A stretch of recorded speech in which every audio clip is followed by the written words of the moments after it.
सुप्रभात बच्चों, नवांकुर डिजी लेसन्स में आपका स्वागत है। आज हम इस वीडियो में कक्षा 11 विषय हिंदी वितान भाग 1 सहायक वाचन के अंतर्गत राजस्थान की रजत बूंदें नामक पाठ के प्रश्न उत्तर समझेंगे। क्या समझेंगे? राजस्थान की रजत बूंदें नामक पाठ के प्रश्न उत्तर समझेंगे। इस पाठ के लेखक पर्यावरणविद अनुपम मिश्र हैं। तो बच्चों, अब हम इस पाठ के प्रश्न उत्तर समझते हैं। प्रश्न क्रमांक 1, राजस्थान में कुई किसे कहते हैं? इसकी गहराई और व्यास तथा सामान्य कुओं की गहराई और व्यास में क्या अंतर होता है? तो बच्चों, इसका उत्तर इस प्रकार है। राजस्थान में छोटे कुएं को कुई कहा जाता है। कुई कुएं का स्त्रीलिंग रूप है। क्या है? कुई कुएं का स्त्रीलिंग रूप है। राजस्थान में रेत की नमी को पानी के रूप में बदलने के लिए कुई का निर्माण किया जाता है। कहाँ? राजस्थान में रेत की नमी को पानी के रूप में बदलने के लिए कुई का निर्माण किया जाता है।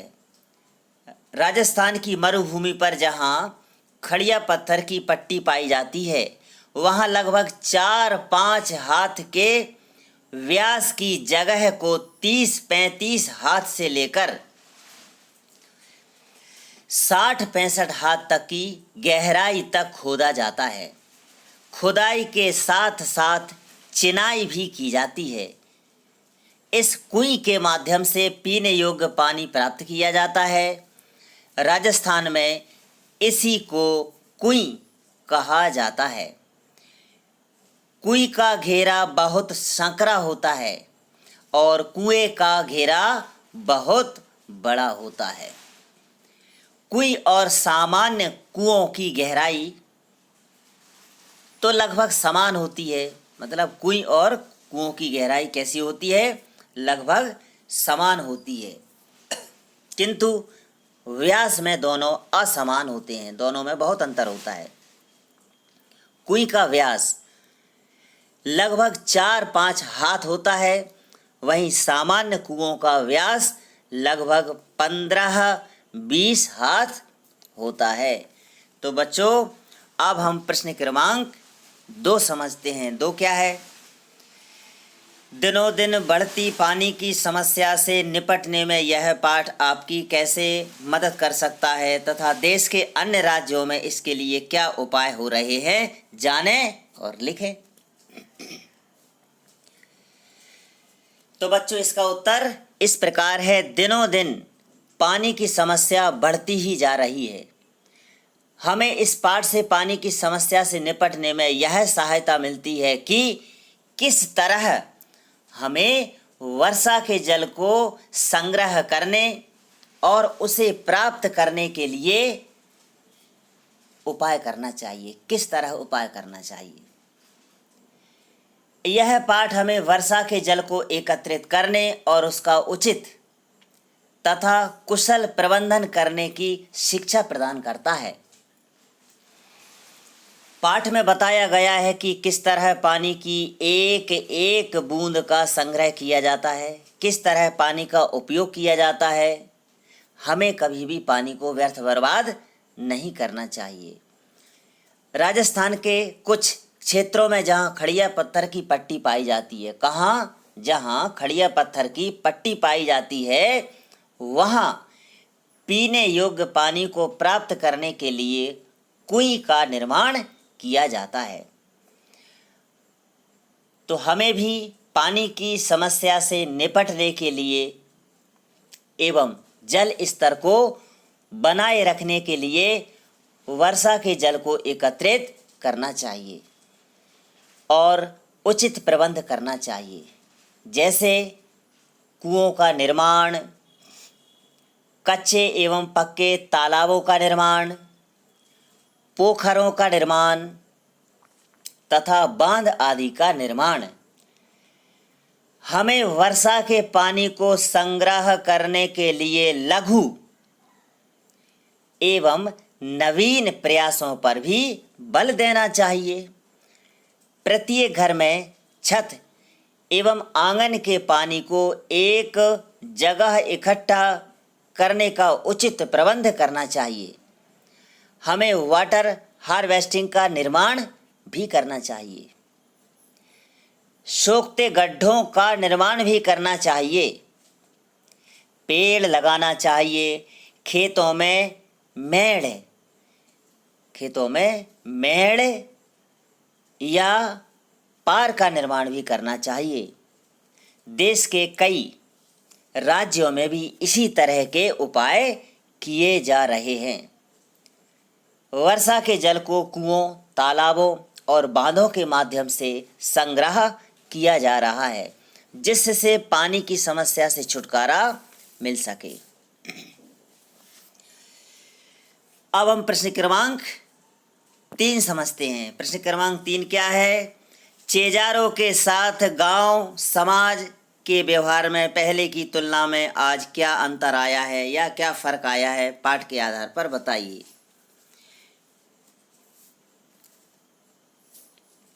पहले चेजारों के साथ बहुत अच्छा व्यवहार किया जाता था राजस्थान में, और पहले की व्यवहार की तुलना में जो आज का व्यवहार है चेजारों के प्रति, मतलब कोई खुदाई करने वाले के प्रति, चेजारों को चेलमाजी भी कहा जाता है, तो वर्तमान में बहुत अंतर आया है। तो बच्चों, इसका उत्तर इस प्रकार है।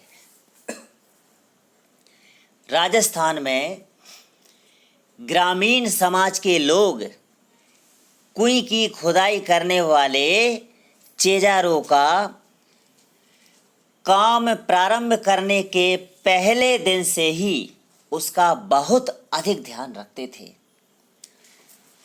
कुएं का कार्य पूर्ण होने के बाद चेजारों की विदाई के समय उसे तरह तरह की भेंट या उपहार दिए जाते थे। इतना ही नहीं, पूरे वर्ष भर आच प्रथा के माध्यम से चेजारों का सम्मान किया जाता था। वर्ष भर के विभिन्न तीज त्योहारों पर एवं विवाह जैसे मांगलिक एवं शुभ अवसरों पर नेग, भेंट या तरह तरह के उपहार देकर चेजारों को सम्मानित किया जाता था। खलिहानी के समय भी, कब?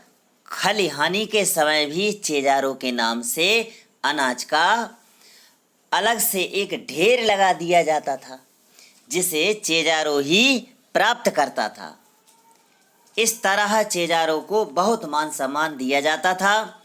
किंतु पहले की तुलना में आज ग्राम समाज के व्यवहार में बहुत अधिक परिवर्तन हुआ है, बहुत अधिक अंतर आया है। आज केवल मजूरी देकर ही कुएं निर्माण का कार्य कराया जाता है। आजकल मान सम्मान के लिए कोई स्थान नहीं है। अब हम बच्चों प्रश्न क्रमांक 4 समझते हैं। 4 क्या है? निजी होते हुए भी सार्वजनिक क्षेत्र में कुइयों पर ग्राम समाज का अंकुश लगा रहता है। लेखक ने ऐसा क्यों कहा होगा या लेखक ने ऐसा क्यों कहा है? उत्तर, राजस्थान में जहां खड़िया पत्थर की पट्टी पाई जाती है वहां कुइयों का निर्माण किया जाता है। जिस क्षेत्र में या जिस जमीन पर कुएं का निर्माण किया जाता है वह ग्राम समाज की सार्वजनिक जमीन होती है, किंतु प्रत्येक परिवार की अपनी अपनी कुएं होती है। उसे बनवाने या बनाने और उससे पानी प्राप्त करने का अधिकार उसका स्वयं का होता है। सार्वजनिक जमीन पर बरसने वाला पानी ही बाद में वर्ष भर नमी के रूप में सुरक्षित रहता है। इस नमी से वर्ष भर कुइयों में पानी एकत्रित होता है। नमी की मात्रा वहाँ हो चुकी वर्षा से तय हो जाती है। अब यदि नई कुई का निर्माण होता है तो निश्चित ही दूसरी कुइयों पर प्रभाव पड़ेगा, नमी का बंटवारा हो जाएगा। जो कुइयाँ पानी इकट्ठा करती हैं उनमें पानी इकट्ठा करने की क्षमता पर भी प्रभाव पड़ेगा, अर्थात जितनी ज़्यादा कुइयाँ होंगी उतना ही नमी का बंटवारा होगा। इस कारण बहुत आवश्यक होने पर ही ग्राम समाज नई कुई निर्माण की अनुमति देता है और ग्राम समाज का अंकुश लगा रहता है। इसलिए लेखक ने कहा है कि निजी होते हुए भी सार्वजनिक क्षेत्र में कुइयों पर ग्राम समाज का अंकुश लगा रहता है। तो बच्चों, अब हम प्रश्न क्रमांक 5 समझते हैं। यह इस पाठ का अंतिम प्रश्न है। कुई निर्माण से संबंधित निम्न शब्दों के बारे में जानकारी प्राप्त करें। तो 3 शब्द दिए हैं। पहला है पालर पानी, फिर है पाताल पानी, उसके बाद रेजानी पानी। इन तीनों को समझते हैं। सबसे पहले पालर पानी। यह पालर पानी क्या होता है? पानी का यह पहला रूप पालर पानी है। यह सीधे बरसात से मिलने वाला पानी है। यह धरातल पर बहने वाला पानी होता है जिसे नदी, तालाब आदि में रोका जाता है। इस पानी को पालर पानी कहा जाता है। अब दूसरा है पाताल पानी। तो बच्चों, हम पाताल पानी को समझते हैं कि पाताल पानी क्या है। पानी का यह दूसरा रूप पाताल पानी है। यह एक प्रकार का भूजल है। क्या है? भूजल है। इसी भूजल को पाताल पानी कहा जाता है, जिसे कुओं द्वारा निकाला जाता है।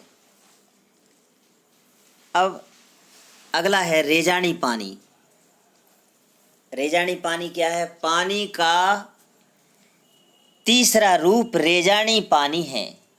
पानी का तीसरा रूप रेजानी पानी है। धरातल के नीचे उतरा लेकिन पाताल से ना मिल पाया पानी रेजानी पानी कहलाता है।